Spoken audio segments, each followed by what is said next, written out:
Praise the lord. ఈరోజు దేవుని వాక్యము, దీవెనల మూలం దేవుని వాగ్దానం. నిన్ను దీవించువాడు దీవింపబడును, నిన్ను శపించువాడు శపింపబడును.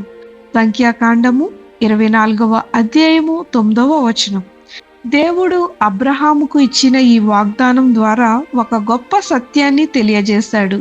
దేవుని సంకల్పంలో ఉన్న వారిని ఆశీర్వదించేవారు ఆశీర్వాదాన్ని పొందుతారు. దేవుడు తన ప్రజల పక్షాన నిలబడతాడు. ఇది మనకు ఏమి నేర్పుతుంది? మనము ఇతరులను దీవించాలి, మంచి మాటలు మాట్లాడాలి, ఇతరులకు మేలు చేయాలి. ఎందుకంటే దీవెనలు ఇచ్చే హృదయం దేవునికి ఇష్టమైనది. మనము దీవించే వారమైతే దేవుని దీవెనలు మన జీవితాల్లో ప్రవహిస్తాయి. దేవుడు న్యాయవంతుడు. ఆయన తన వాగ్దానాన్ని నిలబెట్టుకుంటాడు. కాబట్టి మనము శాపములు కాదు, దీవెనలే పలకాలి. దీవెనలు పలికే వారముగా జీవిద్దాం. ఇతరులను దీవించండి, మీరు దీవింపబడతారు. దేవుడు తన ప్రజల పక్షాన ఉంటాడు.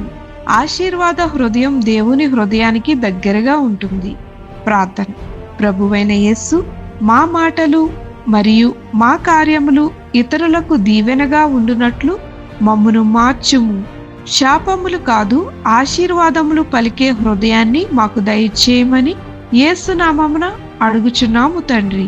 ఆమేన్.